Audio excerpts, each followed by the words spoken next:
कि बहुत fast reflex movement होती है और वो कुछ ऐसे स्टिमुलेटर्स होते हैं जो उस मूवमेंट को स्टिमुलेट। पहली बार आंसर लिखोगे गंदा लिखोगे, दूसरी बार लिखोगे गंदा लिखोगे, लेकिन कब तक गंदा लिखोगे? ठीक, एक टाइम ऐसा आएगा कि तुमको आंसर लिखना आ जाएगा। आंसर्स को न्यूरॉन्स के बीच में जो साइनैप्स प्रेजेंट होता है उसमें दो चीजें होती हैं। ठीक, उसमें क्या होती हैं? उसमें दो चीजें होती हैं।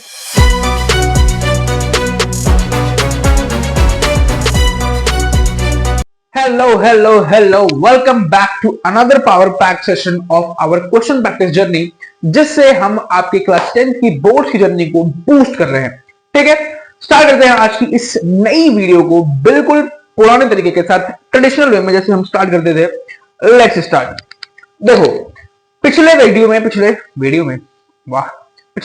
में हमने जो अपना बायो का चैप्टर नंबर 1 था, लाइफ प्रोसेसेस, उसके कुछ इंपॉर्टेंट क्वेश्चन, कुछ नहीं मतलब ठीक ठाक इंपॉर्टेंट क्वेश्चन और इंपॉर्टेंट टॉपिक्स डिस्कस कर लिए थे। आज हम जो टॉपिक उठाने वाले हैं अपने बायो का, वो है कंट्रोल एंड कोऑर्डिनेशन, बायो का चैप्टर नंबर 2 और बुक का चैप्टर नंबर 6। ठीक, तो without further ado let's start the question practice. ठीक, देखो भाई साहब, पूकी बच्चों को पढ़ाने के लिए ना पूकी कलर लेके आना पड़ता है, तो वो एस्थेटिक पूकी कलर लेके आया हूं, पिंक कलर। ठीक है, चलो स्टार्ट करते हैं। सबसे पहला क्वेश्चन आपकी स्क्रीन पे अटेम्प्ट करना। ठीक है, क्वेश्चन 3 पार्ट्स में है। ठीक, 3 पार्ट्स में, तीनों को ध्यान से समझना। Define a reflex arc. ठीक, सबसे पहला क्वेश्चन पकड़ो, 3 मार्क्स में क्वेश्चन आएगा। ठीक, इंपॉर्टेंट क्वेश्चन है, 3 स्टार मार्क है, 3 मार्क्स में तुम्हारे पास क्वेश्चन ये आएगा तुम्हारे बोर्ड के एग्जाम में। ठीक, अगर आएगा तो देखो 3 क्वेश्चन 3 मार्क्स, यानी कि हर क्वेश्चन पे 1 मार्क। तो उस तरीके से क्वेश्चन को अटेम्प्ट करना। कैसे करोगे? देखो, what is a reflex arc. ठीक, पहला क्वेश्चन, तो सबसे पहले जो रिफ्लेक्स आर्क को डिफाइन करो। ठीक, कि रिफ्लेक्स आर्क क्या है? So reflex arc is a pathway of reflex action. ठीक, रिफ्लेक्स आर्क क्या होता है? देखो, दो चीजें होती हैं, एक होता है रिफ्लेक्स एक्शन और उससे बनता है रिफ्लेक्स आर्क। रिफ्लेक्स एक्शन क्या होता है? तो रिफ्लेक्स एक्शन कोई ऐसा एक्शन जिसमें बहुत सडन और इमीडिएट रिएक्शन हम देते हैं उस एक्शन के अपोज में, that is called reflex action. ठीक, रिफ्लेक्स एक्शन क्या होता है? जैसे मान लो कोई एक गर्म चीज है, इस कोने में कुछ है, इतना गर्म नहीं, मान लो एक गर्म चीज है और हम उसको छुएं। ठीक, अगर मान लो गर्म पानी है, आज ठंडी का मौसम चल रहा है, सब लोग गर्म पानी से नहाते हैं, हम पानी में उंगली डाल के चेक करते हैं कि पानी कितना गर्म है। अगर हम उंगली डालते हैं और पानी बहुत ज्यादा गर्म होता है, तो हम सडनली अपने हाथ को विड्रॉ कर लेते हैं। क्यों? क्योंकि हमारे ब्रेन के पास, गलत, हमारे स्पाइनल कॉर्ड के पास ये सिग्नल जाता है कि भाई ये पानी बहुत ज्यादा गर्म है, तो हम रिफ्लेक्स एक्शन परफॉर्म करते हैं। उस रिफ्लेक्स एक्शन में जो रिफ्लेक्स एक्शन का पाथवे होता है, ठीक, जहां से रिफ्लेक्स एक्शन की इंपल्सेस ट्रेवल करती हैं, उसको कहते हैं रिफ्लेक्स आर्क। ठीक, ध्यान समझो, सब बोल गए, फिर से ध्यान समझो। रिफ्लेक्स एक्शन होता है, ठीक, रिफ्लेक्स एक्शन में नर्व इंपल्सेस जनरेट होती हैं। ठीक, रिफ्लेक्स एक्शन होता है, रिफ्लेक्स एक्शन के अंदर नर्व इंपल्सेस जनरेट होती हैं। उन नर्व इंपल्सेस का रिसेप्टर से, ठीक, रिसेप्टर पे तुमने कुछ हुआ, तुमने कोई गर्म चीज छुई, तुम्हारे रिसेप्टर ने सेंस किया, रिसेप्टर के सेंस करते ही वहां से नर्व इंपल्स जनरेट होगी और नर्व इंपल्स पहुंचेगी हमारे कहां तक? स्पाइनल कॉर्ड तक। तो वो जो पूरा पाथवे वो नर्व इंपल्स ट्रैवल करेगी, उस पूरे पाथवे को अपन लोग क्या कहते हैं? उस पाथवे को ही हम लोग रिफ्लेक्स आर्क कहते हैं। ठीक, दूसरा क्वेश्चन क्या है? Why have reflex arcs evolved in animals. Animals यानी कि ह्यूमंस भी तरीके के एनिमल्स ही होते हैं, इतना जानते ही होंगे। तो ह्यूमंस यानी कि एनिमल्स के अंदर, जितने भी एनिमल्स आते हैं उनके अंदर रिफ्लेक्स आर्क इवॉल्व क्यों हो गया है? ठीक, तो उसका आंसर क्या लिखोगे? To give a fast reaction। ठीक, तो ह्यूमंस के अंदर रिफ्लेक्स आर्क, या फिर अगर बात करें एनिमल्स के अंदर, तो एनिमल्स के अंदर रिफ्लेक्स आर्क इवॉल्व होने का जो सिंपल सा रीजन है वो ये है फास्ट रिफ्लेक्सेस प्रोड्यूस करना, फास्ट एक्शन प्रोड्यूस करना।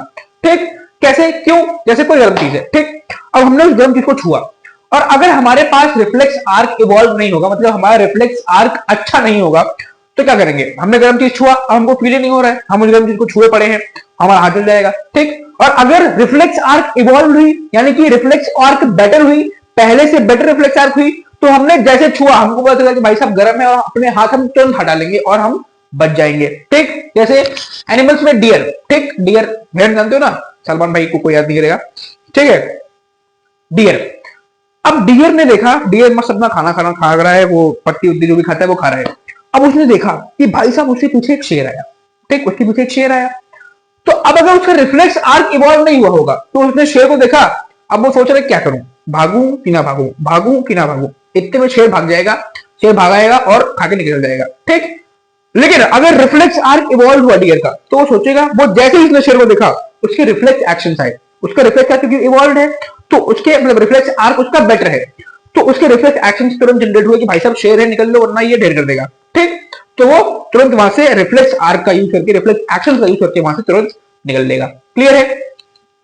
चलो तीसरा क्वेश्चन क्या है, trace the sequence of events that occur when you suddenly touch a hot object. ठीक, तो जैसे ही हम कोई हॉट ऑब्जेक्ट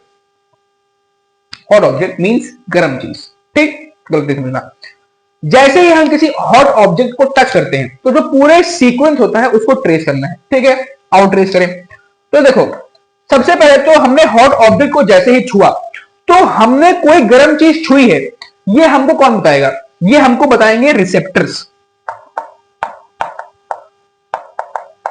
सबसे पहले वो इंफॉर्मेशन पहुंचेगी रिसेप्टर्स के पास कि भाई साहब गर्म है, गर्म है, ठीक, कोई चीज गर्म है, रिसेप्टर्स के पास इंफॉर्मेशन पहुंची। अब रिसेप्टर्स जनरेट करेंगे nerve impulses, nerve impulses generate करेंगे कौन, रिसेप्टर्स। ठीक, अब रिसेप्टर्स ने जैसे ही क्या किया, रिसेप्टर्स ने जैसे ही नर्व इंपल्स जनरेट किया, रिसेप्टर्स ने जैसे ही सेंस किया और उन्होंने इंपल्स जनरेट किया, तो अब ये इंपल्स ट्रेवल होगा कौन से न्यूरॉन्स के साथ, थ्रू, हमको याद है 3 न्यूरॉन्स हमारे पास होती थी, सेंसरी, मोटर और रिले। रिसेप्टर्स को स्पाइनल कॉर्ड से कनेक्ट करने वाली होती है सेंसरी न्यूरॉन्स। तो ये नर्व इंपल्स पहुंचेगी सेंसरी न्यूरॉन के पास कि भाई साहब हमको स्पाइनल कॉर्ड के पास जाना है, जरा पहुंचा दीजिए। सेंसरी न्यूरॉन के पास जाएंगी ये हमारी नर्व इंपल्सेस और ये कहेंगी कि भैया हमको स्पाइनल कॉर्ड के पास जाना था, जरा पहुंचा देते। तो ये सेंसरी न्यूरॉन जो है ये स्पाइनल कॉर्ड तक इन नर्व इंपल्सेस को लेके जाएंगे। ठीक, अब स्पाइनल कॉर्ड में जाएंगे भाई साहब ये, तो स्पाइनल कॉर्ड में प्रोसेस होगा, स्पाइनल कॉर्ड में ये चीज प्रोसेस होगी कि भाई साहब हुआ क्या। तो जब स्पाइनल कॉर्ड को पता चलेगा कि कोई चीज बहुत गर्म है और हमको अपना हाथ विड्रॉ करना है, ठीक, तो फिर वो ट्रांसफर करेगा रिले न्यूरॉन को। ठीक, क्योंकि कनेक्शन बनाता है, रिले न्यूरॉन कनेक्शन बनाता है सेंसरी और मोटर के बीच में। तो स्पाइनल कॉर्ड के पास इंफॉर्मेशन पहुंची, स्पाइनल कॉर्ड ने जो एक्शन करना है, ठीक, जो एक्शन करना है, हाथ को विड्रॉ करना है, वो एक्शन का इंपल्स इसको दिया रिले न्यूरॉन को। रिले न्यूरॉन अब इसको पहुंचाएगा मोटर न्यूरॉन के पास और मोटर न्यूरॉन इसको पहुंचाएगा हमारे इफेक्टर्स के पास। इफेक्टर्स के पास हमारे ये इंफॉर्मेशन पहुंचेगी कि भाई साहब गर्म चीज है, हाथ डाले वरना जल जाएगा। ठीक, तो ये पूरा रिफ्लेक्स आर्क का पाथवे है कि सबसे पहले कोई चीज गर्म है, कोई चीज ठंडी है, रिफ्लेक्स एक्शन परफॉर्म करना है। ये चीज कहां पे रिसीव होगी, ये इंफॉर्मेशन रिसेप्टर पे। ठीक, वो जाएगी नर्व इंपल्स के पास, नर्व इंपल्स पहुंचेगा सेंसरी न्यूरॉन के पास कि भाई साहब जरा हमको स्पाइनल कॉर्ड तक छोड़ दो। स्पाइनल कॉर्ड तक सेंसरी न्यूरॉन छोड़ेगा। अब स्पाइनल कॉर्ड सोचेगा कि भाई साहब ठीक है गर्म है तो हमको हाथ हिलाने का है, हाथ हिलाने का है, तो वो इंफॉर्मेशन देगा रिले न्यूरॉन को। क्यों? क्योंकि रिले न्यूरॉन ज्वाइन करता है सेंसरी न्यूरॉन और मोटर न्यूरॉन को। रिले न्यूरॉन ने जैसे ही इंफॉर्मेशन मोटर न्यूरॉन को दी, मोटर न्यूरॉन ये चीज पहुंचाएगा इफेक्टर्स के पास और इफेक्टर्स इफेक्ट करेंगे और अपने हाथ को विड्रॉ कर लेंगे। ठीक, समझ में आ गया? चलो चलो भाई जैकेट पहन लिए, ठंड बहुत ज्यादा भाई साहब बढ़ गई इधर अचानक से। ठीक है, चलो तीसरे क्वेश्चन नहीं दूसरे क्वेश्चन की तरफ बढ़ते हैं। दूसरा क्वेश्चन है, how is the movement of leaves of a sensitive plant different from the downward movement of the roots? 5 star के लिए ये क्वेश्चन है, यानी कि ये क्वेश्चन तुम्हारे लिए उससे भी ज्यादा इंपॉर्टेंट है बेटा। ठीक, जितनी इंपॉर्टेंट वो तुम्हारे लिए है उससे ज्यादा इंपॉर्टेंट ये तुम्हारे बोर्ड के लिए। ठीक, तो देखो क्वेश्चन में क्या कहता है कि how is the movement of leaves of a sensitive plant. ठीक, leaves of a sensitive plant जैसे मिमोसा प्यूडिका, ठीक, तो उसकी जो मूवमेंट होती है, जो एक सेंसिटिव प्लांट होता है उसकी जो मूवमेंट होती है, उसकी मूवमेंट से किस तरीके से डिफरेंट है डाउनवर्ड मूवमेंट जो कि एक रूट में होती है। ठीक, तो हम जानते हैं कि प्लांट्स के अंदर मूवमेंट जो होती है, देखो समझो चीज को, प्लांट के अंदर जो मूवमेंट होती है वो दो तरीके की होती है, ठीक, हम तो जानते हैं।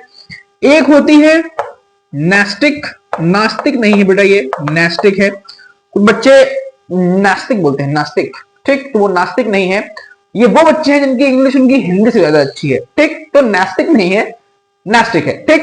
एक होती है नास्टिक मूवमेंट जो कि बहुत फास्ट रिफ्लेक्स मूवमेंट होती है, और वो कुछ ऐसे स्टिमुलेटर्स होते हैं जो उस मूवमेंट को स्टिमुलेट करते हैं, ठीक। तो एक होती है नास्टिक मूवमेंट और एक हमारे पास होती है कौन सी, ट्रॉपिक मूवमेंट, ठीक। ये जानते हैं हम चीज कि हमारे पास दो तरीके की मूवमेंट होती है प्लांट्स में, एक होती है नास्टिक, एक होती है ट्रॉपिक। तो जो रूट्स की डाउनवर्ड मूवमेंट है, जो रूट्स की डाउनवर्ड मूवमेंट है वो कैसी है, एक तरीके की ट्रॉपिक मूवमेंट है। क्यों, क्योंकि वो बहुत स्लो मूवमेंट है और वो कहीं ना कहीं किस चीज में हेल्प करती है, वो ग्रोथ में हेल्प कर रही है, क्योंकि रूट्स जब अर्थ के डाउनवर्ड डायरेक्शन में जा रही हैं, अर्थ के नीचे जा रही हैं, तो वो डेवलप ही तो कर रही हैं। तो उसको लिखना कि जो मूवमेंट है रूट का डाउनवर्ड साइड में वो क्या है, एक ट्रॉपिक मूवमेंट है। क्यों ट्रॉपिक मूवमेंट है, तो उसका सिंपल सा रीजन इसमें लिखना कि पहली चीज तो ग्रोथ में हेल्प कर रही है और दूसरी चीज स्लो मूवमेंट है, इसलिए हम उसको ट्रॉपिक मूवमेंट कह सकते हैं, ठीक। फिर डिफाइन करना कि जो लीव्स की मूवमेंट है, जो सेंसिटिव प्लांट के जो लीव्स होते हैं उनकी जो मूवमेंट है वो किस तरीके की है, नास्टिक मूवमेंट है। क्यों, क्योंकि सडन मूवमेंट है, जैसे ही तुम छुई का पौधा सुना है ना, जैसे तुम उसको छूओगे वो तुरंत क्या होता है, बंद हो जाता है, उसकी जो लीव्स होती है वो धीरे-धीरे श्रिंक करने लगती हैं, ठीक। तो वो डिफाइन करना कि एक जो मूवमेंट होती है सेंसिटिव प्लांट की वो बहुत कैसी होती है, बहुत फास्ट होती है, रिफ्लेक्स होती है और वो ग्रोथ में सपोर्ट नहीं करती है, ठीक। जैसे अगर एक प्लांट है, अगर वो बंद हुआ तुम्हारे टच से तो वो अपने आप उसमें बंद खुल जाएगा, कहीं ग्रोथ में चेंज आया, प्लांट छोटा बड़ा हुआ नहीं। तो इसीलिए सेंसिटिव प्लांट की जो मूवमेंट होती है वो नास्टिक होती है और डाउनवर्ड जो मूवमेंट होती है रूट की वो ट्रॉपिक होती है। 5 स्टार में क्वेश्चन है, यानी कि इस तरीके का क्वेश्चन या फिर ये सेम क्वेश्चन हो सकता है तुम्हारे बोर्ड में रिपीट होने के चांसेस हैं, ठीक। अगर सेम तरीके का क्वेश्चन आएगा तो सेम तरीके में क्या आएगा कि वो नास्टिक मूवमेंट पूछ लेंगे, ट्रॉपिक मूवमेंट पूछ लेंगे, मतलब इस टॉपिक से, नास्टिक और ट्रॉपिक वाले मूवमेंट वाले टॉपिक से एक क्वेश्चन आ सकता है, ठीक। Next question, define reflex action, define reflex action with the help of flow chart, show the path of reflex action, ठीक। तो देखो 5 स्टार के लिए ये भी क्वेश्चन तुम्हारा बहुत इंपॉर्टेंट क्वेश्चन है ये भी। तो देखो सिंपल सी चीज है कि तुम्हारा चैप्टर है कौन सा, ये वाला, क्या नाम है इसका, कंट्रोल एंड कोऑर्डिनेशन। इसमें रिफ्लेक्स एक्शन, जो रिफ्लेक्स वाला पूरा पार्ट स्टार्ट हुआ है, हमारा स्पाइनल कॉर्ड हो गया, स्पाइनल कॉर्ड हो गया, रिफ्लेक्स एक्शन और रिफ्लेक्स आर्क, ये 3 टॉपिक ऐसे हैं जिनमें से एक टॉपिक में से 5 नंबर का या फिर 3 नंबर का डायरेक्ट क्वेश्चन तुम्हारे पेपर में आने के चांसेस है, ठीक। तो वो या तो इस तरीके से आ सकता है रिफ्लेक्स एक्शन के बेसिस पे, या फिर रिफ्लेक्स एक्शन को डिफाइन करने के लिए आ सकता है, रिफ्लेक्स आर्क को डिफाइन करने के लिए आ सकता है। तो रिफ्लेक्स वाला पार्ट पूरा पढ़ के जाना है, इसलिए 5 स्टार में है ये क्वेश्चन, क्योंकि ये क्वेश्चन 3-4 बार ये same question, exact word to word question ये रिपीट हुआ है हमारे प्रीवियस ईयर में, ठीक। तो उसको पढ़ के जाना। तो इस क्वेश्चन में क्या करोगे, ये 3 नंबर में आएगा, तो रिफ्लेक्स एक्शन की पहले डिफाइन करोगे कि what is a reflex action. तो वो एक्शंस जो काफी सडन होते हैं, ठीक, जो काफी सडन होते हैं और उसमें हमारे ब्रेन की इन्वॉल्वमेंट नहीं होती है, उसमें हमारे स्पाइनल कॉर्ड की इन्वॉल्वमेंट होती है। तो वो पूरा जो रिफ्लेक्स एक्शन वाला पार्ट है कि रिफ्लेक्स एक्शन क्या होता है, किस तरीके से होता है, वो पूरा डिफाइन करोगे, ठीक, 2 नंबर में। और फिर 1 नंबर में क्या पूछा है, draw the flow chart to show the path of reflex action. तो इसके पहले वाले क्वेश्चन में एक ये क्वेश्चन, एक ही क्वेश्चन जो हमने पहला क्वेश्चन किया था इस सेक्शन का, सबसे पहला क्वेश्चन जो हमने किया था, जिसमें हमने वो डायग्राम बनाया था ना, कौन सा, कि जब हम किसी हॉट ऑब्जेक्ट को टच करते हैं तो क्या चीज होती है, ठीक। तो हम टच करते हैं, सेंसरी न्यूरॉन्स होते हैं, ठीक, रिसेप्टर्स होते हैं, वो सारी चीजें। तो वो पूरा सेम फ्लो चार्ट यहां पे बना देना, सेम फ्लो चार्ट, ठीक। क्योंकि क्या स्टेप्स होते हैं वो स्टेप्स इस क्वेश्चन में पूछे हैं, तो वही सेम फ्लो चार्ट जो हमने फर्स्ट क्वेश्चन में बनाया था वो सेम फ्लो चार्ट तुम यहाँ पे चिपका सकते हो, कोई चिंता वाली बात नहीं है। चलो चौथे नंबर और 5वें नंबर क्वेश्चंस को एक साथ देख लेते हैं। सबसे पहला है चौथा क्वेश्चन अपने पास। क्वेश्चन क्या है, what do you understand by केमोट्रोपिज्म, give an example of positive केमोट्रोपिज्म। ये एक रेफरेंस बुक का क्वेश्चन है और वो रेफरेंस बुक कौन सी है ये मैं नहीं बताऊंगा, ठीक, नहीं बताऊंगा मैं, ये नाम मैं ऐसा रिवील नहीं कर सकता। बट मेरे पास मेरे टाइम पे जब मैंने 10th की थी तो उस टाइम मेरे पास एक बुक थी, तो उससे क्वेश्चन में कुछ लाता हूं, ये उससे है, ठीक। तो सबसे पहले तो इस क्वेश्चन में 3 नंबर का क्वेश्चन आएगा, क्योंकि 1 या 2 नंबर में तो आ नहीं सकता। 3 नंबर का क्वेश्चन आएगा कि व्हाट इज केमोट्रोपिज्म, डिफाइन पॉजिटिव केमोट्रोपिज्म। तो सबसे पहले तो केमोट्रोपिज्म को डिफाइन करना, सबसे पहले तो भाई साहब केमोट्रोपिज्म को डिफाइन करना कि केमोट्रोपिज्म क्या है। तो a type of growth movement in which the stimuli is some chemicals. ठीक, एक ऐसे तरीके का ग्रोथ मूवमेंट, एक ऐसे तरीके का नेस्टिक मूवमेंट जहां पर जो स्टिमुलाई है, ठीक, वो क्या है, वो हमारा कोई केमिकल है। ठीक, और एक एग्जांपल के तौर पे क्या लिख दोगे, growth of pollen tube, growth of pollen tube. अभी जब अपन लोग रिप्रोडक्शन वाला चैप्टर करेंगे ना, तो उसमें हम लोग पढ़ेंगे वो रिप्रोडक्शन एंड फ्लावर्स वाला पार्ट में, तो उसमें हम पढ़ेंगे कि जब फर्टिलाइजेशन का प्रोसेस स्टार्ट होता है फ्लावर्स के अंदर, तो पॉलन ट्यूब ओवरी की तरफ ग्रो करती है। ठीक, तो क्यों ग्रो करती है, क्योंकि उसको ओवरी से एक स्टिमुलाई मिलता है एक केमिकल के फॉर्म में। ठीक, जिसकी वजह से वो पॉलन ट्यूब ग्रो करती है और ओवरी तक पहुंचती है। ठीक, बाकी इसको हम लोग डिटेल में डीप में डिस्कस करेंगे जब हम लोग अपना रिप्रोडक्शन वाला पार्ट पढ़ रहे होंगे फ्लावर्स का तब। ठीक, अभी के लिए बस इतना याद रखो कि केमोट्रोपिज्म क्या है।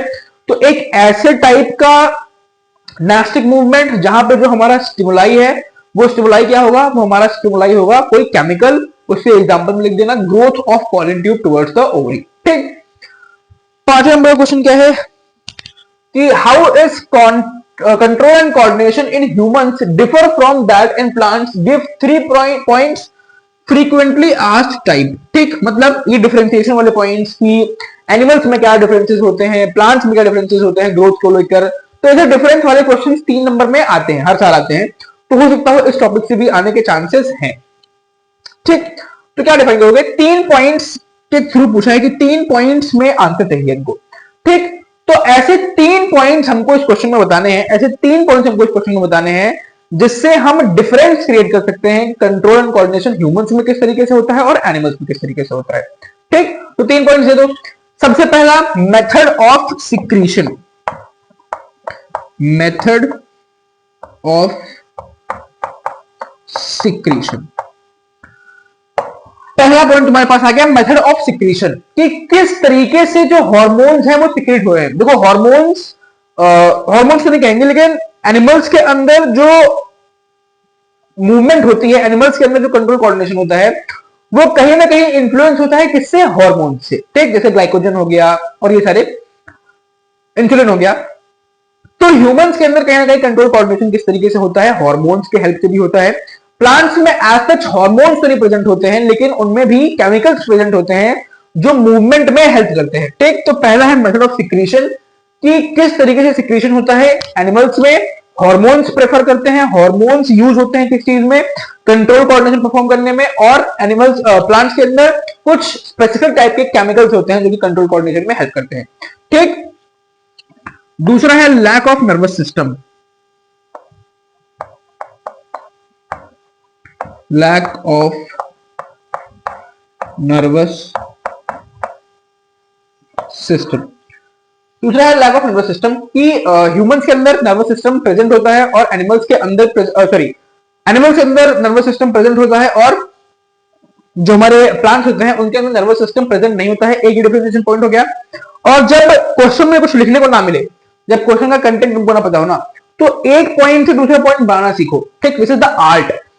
तो देखो हमने पहला लिखा मेथड ऑफ सिक्रीशन, ठीक, एक वैलिड पॉइंट।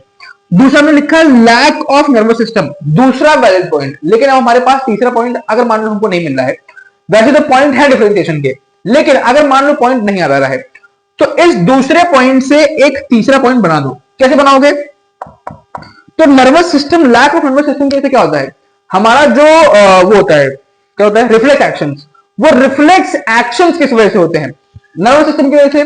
तो अब नर्वस सिस्टम प्रेजेंट नहीं है तो रिफ्लेक्स एक्शंस लैक करेंगे, lack of reflex actions, lack of reflex actions. कि एनिमल्स के अंदर रिफ्लेक्स एक्शंस होते हैं, प्रोड्यूस होते हैं, लेकिन प्लांट्स के अंदर रिफ्लेक्स एक्शंस प्रोड्यूस नहीं होते हैं। ठीक, तो एक पॉइंट से हमने 2 पॉइंट बना दिए। इसको कहते हैं कला, आंसर राइटिंग की कला, right art of answer writing, ठीक, ये कैसे आती है? क्या आती है? प्रैक्टिस से। प्रैक्टिस करो क्वेश्चंस को, अलग अलग तरीके के क्वेश्चन प्रैक्टिस करो, इस सेशन से, कहीं और सेशन से, तुमको जहां से क्वेश्चन मिले, कोई रेफरेंस बुक हो, कोई अगर तुम पीवाईक्यूज लगा रहे हो, बहुत अच्छी बात है, तो क्वेश्चंस को प्रैक्टिस करो। उससे क्या होगा कि ये जो आंसर राइटिंग की स्किल है ना, ये आएगी तुमको, ठीक। आंसर राइटिंग का एक सिंपल सा हैक है कि क्या करना है भाई, क्वेश्चंस को लिख लिख के आंसर राइटिंग कर करके प्रैक्टिस करनी है। पहली बार आंसर लिखोगे गंदा लिखोगे, दूसरी बार लिखोगे गंदा लिखोगे, लेकिन कब तक गंदा लिखोगे, ठीक। एक टाइम ऐसा आएगा कि तुमको आंसर लिखना आ जाएगा, आंसर्स को फ्रेम करना तुम धीरे धीरे स्टार्ट कर दोगे, ठीक। तो उसके लिए जरूरी है आंसर लिखना और लिखते रहना, ठीक। और सॉरी, वैसे मुझे ये चीज ज्यादा टाइम पूछनी थी जब वीडियो एंड होती, लेकिन मुझे याद आ गया तो पूछ लेता हूँ, इस माइक में कुछ इशू है क्या? मेरे को एक बार कमेंट सेक्शन में बताना, क्योंकि इस चैनल पे तो नहीं, लेकिन जो दूसरा चैनल है उस पर मुझे कंप्लेंट्स आई हैं ऐसी एक दो कमेंट्स में कि इस माइक में बैकग्राउंड में हल्की सी साउंड आती है। तो अगर ऐसा कुछ है तो मुझे एक बार कमेंट सेक्शन में बताना, क्योंकि मेरे एंड से हो पाएगा चेंज करने के लिए इस माइक को, या फिर कुछ इसमें इंप्रूव करने के लिए, तो मैं करूंगा, ठीक। हाँ, बताना जरूर एक बार कि क्या ऐसा कुछ है, रियल चीज है कि साउंड आती है इससे कि नहीं, तो बताना, ठीक। चलो नेक्स्ट क्वेश्चन क्या कहता है, draw the structure of neuron and state it's functions. ठीक है, तो मतलब हमको सेल, एक न्यूरॉन सेल जो होता है उसका डायग्राम बनाना है, और उसके जो स्ट्रक्चर्स होते हैं उनके क्या क्या फंक्शंस होते हैं उसको हमको डिफाइन करना है, उसको हमको बताना है, ठीक।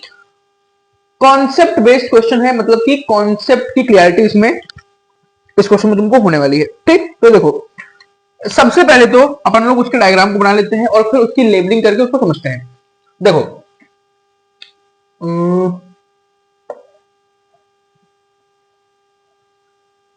कुछ ऐसा स्ट्रक्चर होता है, ठीक। यहां से कुछ इस तरीके की स्ट्रक्चर बनी होती है, ठीक, कुछ इस तरीके का स्ट्रक्चर होता है।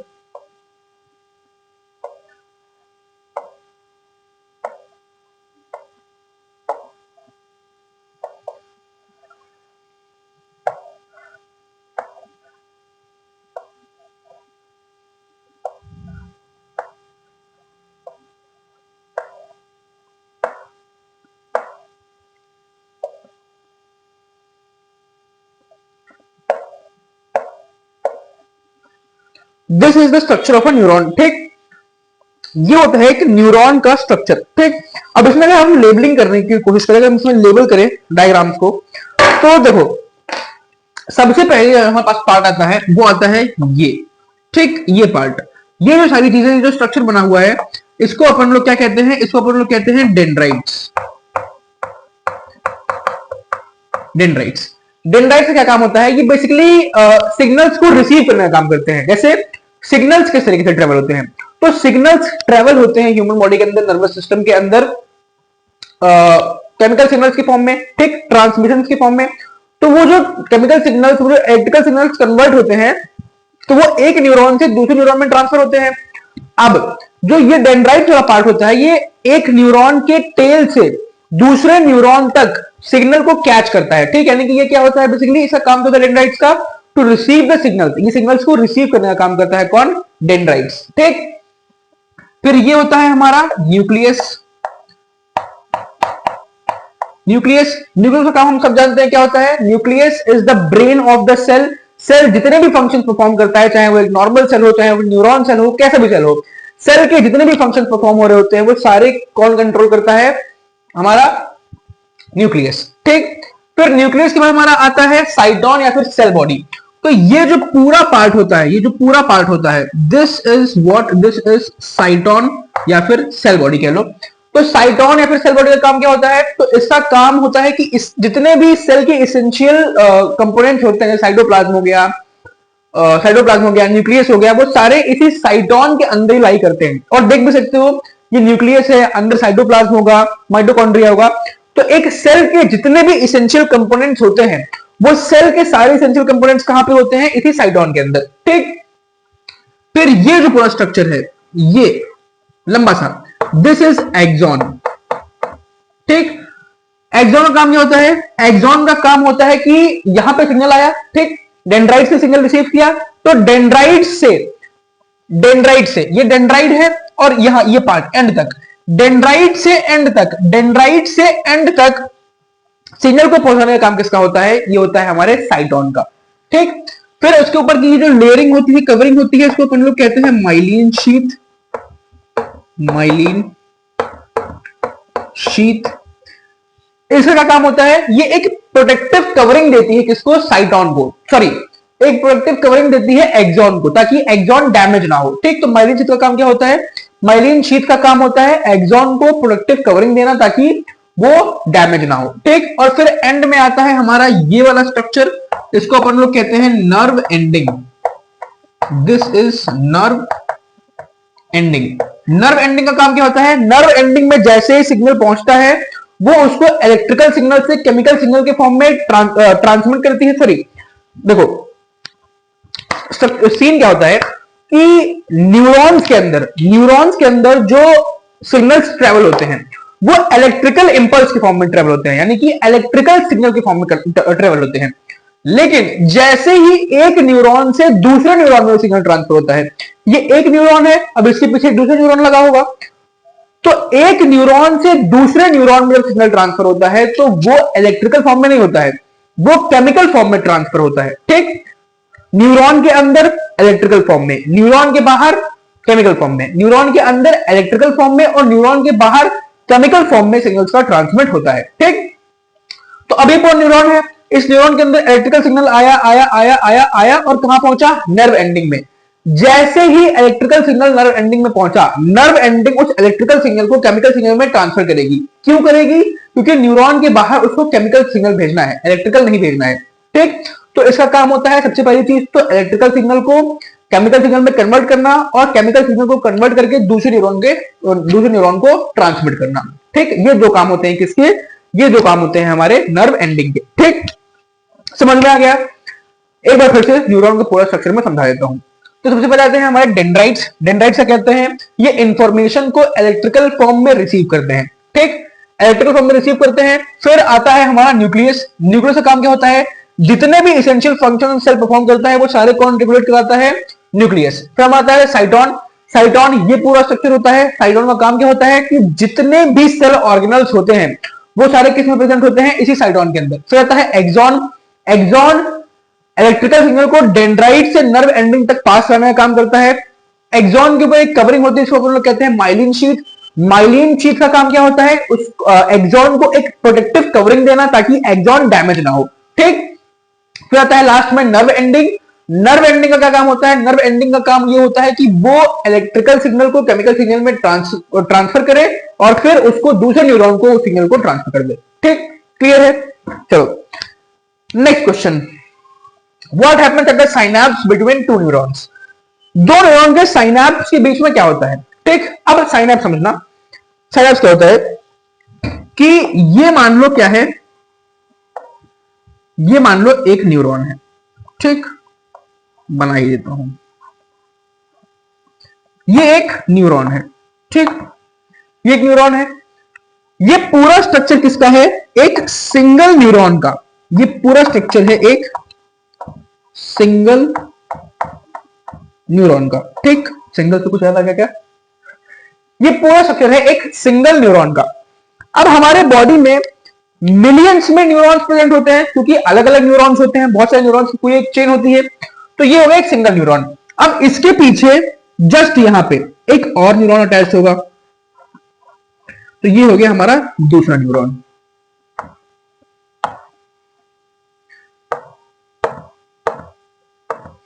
ये हमारा हो गया दूसरा न्यूरॉन। ठीक, ये एक न्यूरॉन और ये दूसरा neuron. This is what? This is second neuron.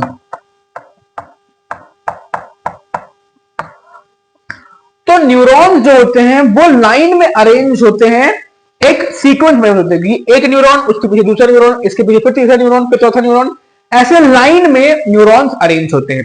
ठीक, ऐसे लाइन में न्यूरॉन्स क्या होते हैं? अरेंज होते हैं। तो दो न्यूरॉन्स के बीच का ये जो गैप होता है, ध्यान से सुनना, ये एक न्यूरॉन, ये दूसरा न्यूरॉन, इसके पीछे और न्यूरॉन्स होंगे। ये एक न्यूरॉन, ये दूसरा न्यूरॉन, इसके पीछे और न्यूरॉन्स होंगे। तो एक न्यूरॉन के और दूसरे न्यूरॉन के बीच में ये जो स्पेस प्रेजेंट होता है, इस स्पेस को हम लोग कहते हैं साइनैप्स। इसी स्पेस को अपन लोग कहते हैं साइनैप्स। ठीक, जिन बच्चों को नहीं पता कि साइनैप्स क्या है, तो दिस इज साइनैप्स। अब आओ क्वेश्चन पे। ये क्वेश्चन क्या पूछ रहा है, what happens at the synapse between two neurons. दो न्यूरॉन्स के बीच में जो साइनैप्स होता है, यानी कि जो खाली स्पेस होता है, उसमें क्या होता है। कॉन्सेप्चुअल क्वेश्चन है, कॉन्सेप्ट बेस्ड है। तो देखो, दो न्यूरॉन्स के बीच में जो साइनैप्स प्रेजेंट होता है, उसमें दो चीजें होती हैं। ठीक, उसमें क्या होती हैं, उसमें दो चीजें होती हैं। कहां लिख दूं, यहां लिख देता हूं। उसमें दो चीजें होती हैं। ठीक, पहली चीज conversion of signal, conversion of signal. इन दोनों के बीच में सबसे पहले जो कन्वर्जन होता है किसका, सिग्नल का। क्यों, क्योंकि अभी हमने जस्ट इस वाले क्वेश्चन में देखा कि यहां पे क्या हो रहा है भाई साहब, जो नर्व एंडिंग है वहां पर chemical signal, sorry electrical signal chemical signal में कन्वर्ट हो रहा है। ठीक, तो यहां पर केमिकल सिग्नल सॉरी यहां पर पहली चीज तो इलेक्ट्रिकल सिग्नल केमिकल सिग्नल में कन्वर्ट हो रहा है। ठीक, और दूसरी चीज ट्रांसमिशन हो रहा है इंफॉर्मेशन का, इंफॉर्मेशन का ट्रांसमिशन हो रहा है। ठीक, तो ये जो गैप है दो न्यूरॉन्स के बीच में, ये जो गैप है दो न्यूरॉन्स के बीच में, यहां पे दो काम हो रहे हैं, दो चीजें हो रही हैं। पहली चीज इलेक्ट्रिकल सिग्नल केमिकल सिग्नल में कन्वर्ट हो रहा है, दूसरी चीज इंफॉर्मेशन का ट्रांसमिट हो रहा है, और फिर वो केमिकल सिग्नल इलेक्ट्रिकल सिग्नल में कन्वर्ट हो रहा है। ठीक, कैसे, देखो ये एक नर्व एंडिंग। अब इस नर्व एंडिंग में तो हमारा जो सिग्नल है वो इलेक्ट्रिकल फॉर्म में है। ठीक, लेकिन नर्व एंडिंग से जैसे ही नर्व एंडिंग से जैसे ही सिग्नल बाहर निकला, वो इलेक्ट्रिकल से केमिकल में चेंज हो गया। ठीक, केमिकल में चेंज हो गया। अब केमिकल ट्रांसमिट हुआ, ट्रांसमिट हुआ, ट्रांसमिट हुआ, जैसे ही इस डेंड्राइट के पास आया, वो केमिकल वापस से इलेक्ट्रिकल में चेंज हो गया। ठीक, तो साइनैप्स में तीन चीजें होती हैं। ठीक, टोटल तीन चीजें होती हैं। पहली चीज तो इलेक्ट्रिकल से केमिकल में चेंज होता है, ट्रांसमिट होता है, और फिर केमिकल से इलेक्ट्रिकल में चेंज होता है। ठीक, क्लियर है। आठवां क्वेश्चन तुम्हारी स्क्रीन पे ये रहा। देखो क्वेश्चन क्या कहता है, क्वेश्चन कहता बहुत है यार, what will happen if the intake of iodine in our diet is low, 3 star का क्वेश्चन है। तो देखो, अगर हम आयोडीन की इंटेक ना लें तो हमारी बॉडी में क्या चेंजेस हो सकते हैं, हमारी बॉडी किस तरीके से अलग थोड़ा बिहेव कर सकती है, वो क्वेश्चन पूछना चाह रहा है। तो देखो, इसके लिए पहले तुमको जाना होगा बैक स्टोरी में, 20 ईयर्स लेटर जाओ। ठीक, तो हमारे विंड पाइप में एक ग्लैंड होता है जिसको अपन लोग कहते हैं कौन सा, थायराइड ग्लैंड। ठीक, हमारे विंड पाइप में थायराइड ग्लैंड होता है जो एक हार्मोन प्रोड्यूस करता है, जिसका नाम होता है थायरॉक्सिन।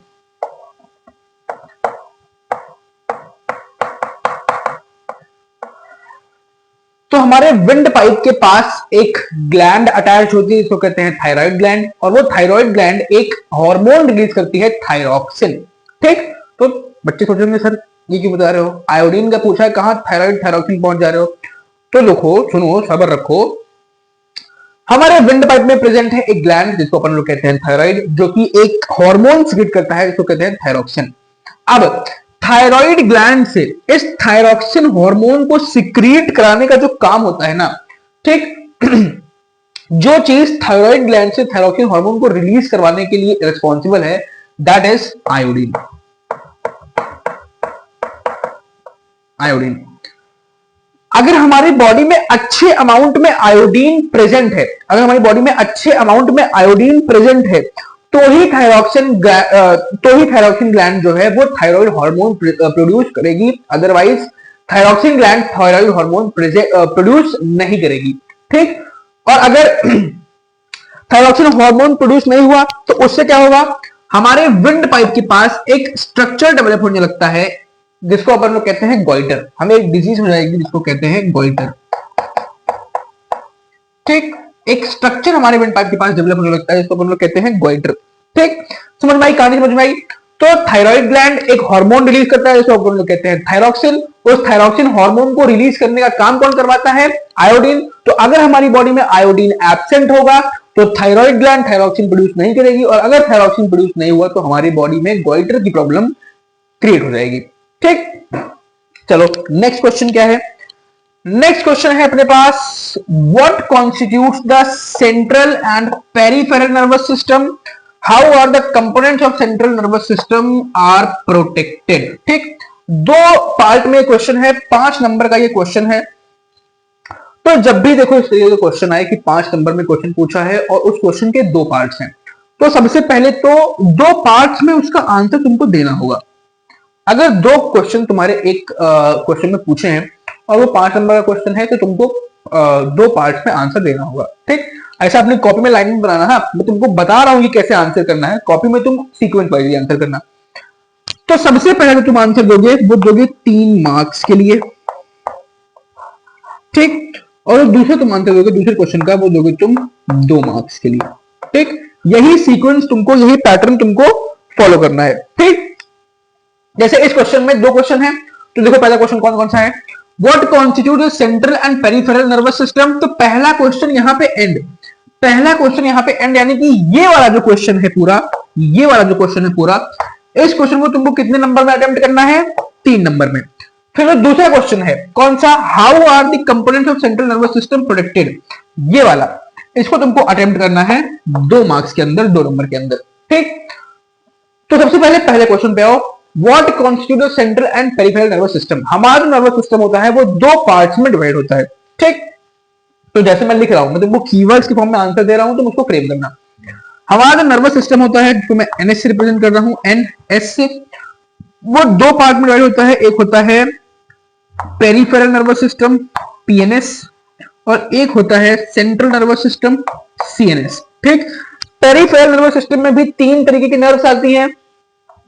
एक आती है हमारी कौन सी, पेरिफेरल नर्वस सिस्टम में भी अपने पास 3 नर्व्स आती हैं। पेरिफेरल नर्वस सिस्टम में हमारे पास 3 नर्व्स आती हैं, स्पाइनल नर्व्स,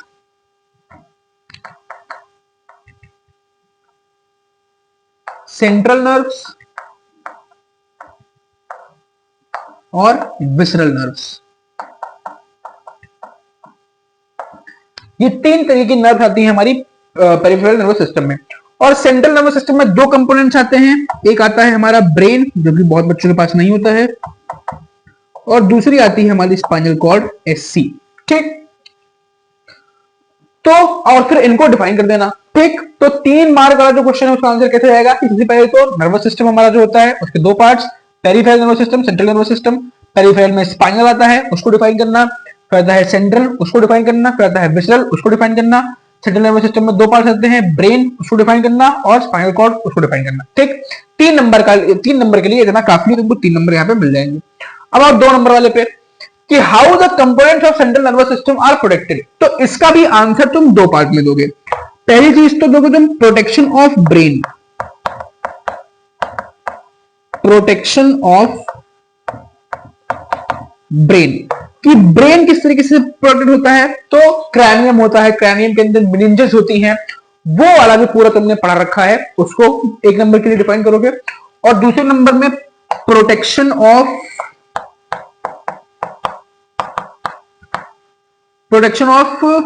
स्पाइनल कॉर्ड,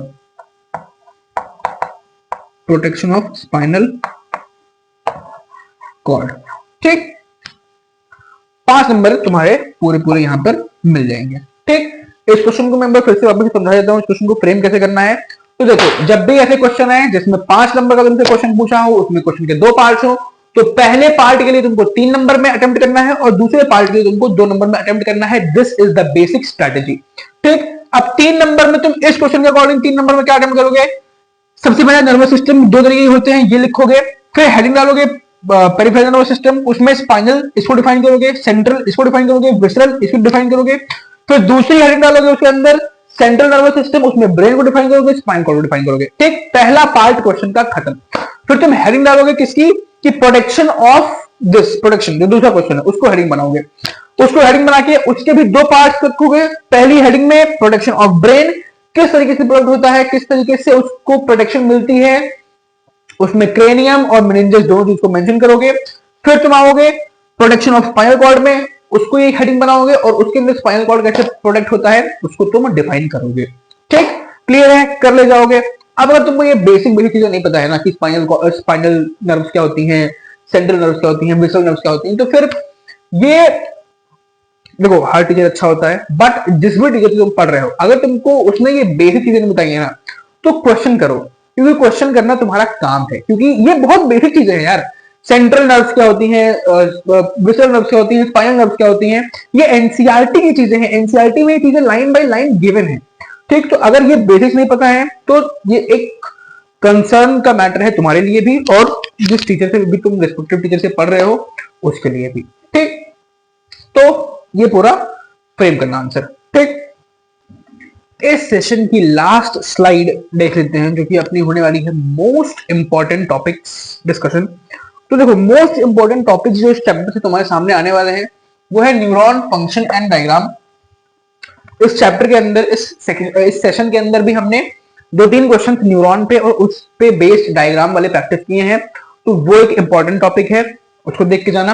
ठीक, फिर है types of nervous actions. Type of nervous actions में इनवॉलेंट्री, वॉलेंट्री, रिफ्लेक्स, ये 3 तरीके के नर्वस एक्शंस होते हैं। तो उनमें डिफरेंशिएशन पॉइंट्स कौन कौन से हैं कि नर्वस सिस्टम और इनवॉलेंट्री, वॉलेंट्री ये तीनों अलग किस तरीके से हैं। तो 3 पॉइंट डिफरेंशिएशन के, 5 पॉइंट डिफरेंशिएशन के, ऐसे पॉइंट ऑफ डिफरेंशिएशन उनमें से देख के जाना। रिफ्लेक्स उसमें से, किसमें से, टाइप्स ऑफ नर्वस एक्शंस में से, उनमें से डिफरेंशिएशन के पॉइंट्स देख के जाना, क्योंकि डिफरेंशिएशन वाले क्वेश्चंस आ जाते हैं और चांसेस हैं कि इसी टॉपिक से आएंगे।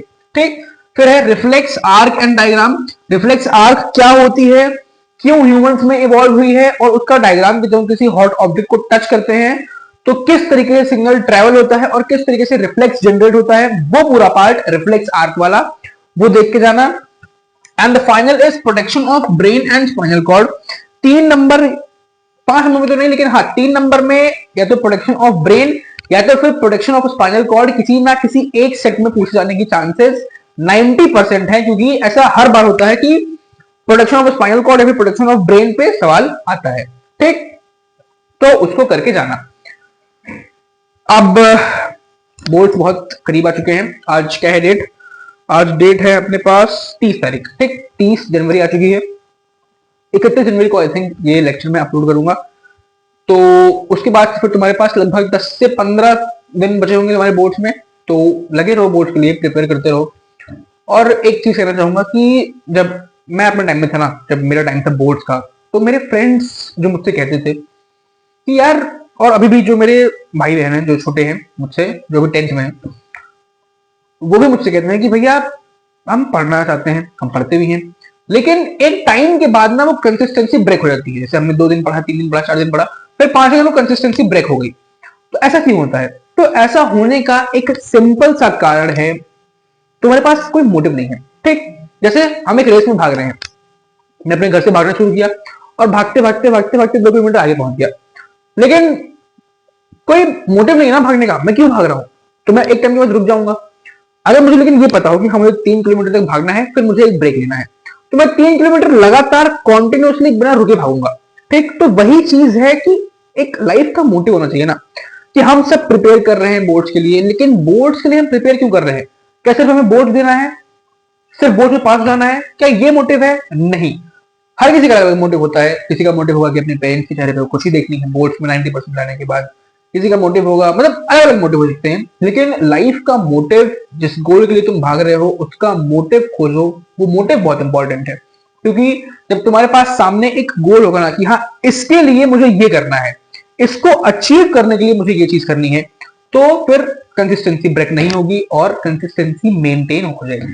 ठीक, हर किसी के अलग अलग मोटिव हो सकते हैं, हर किसी के अलग अलग ब्रेक थ्रू हो सकते हैं, तो उस पर काम करना। ठीक, चलो मैं तुमको अपना मोटिव दिखाता हूं आज वर्क करने का। ठीक है, आई होप ये विजिबल होगा।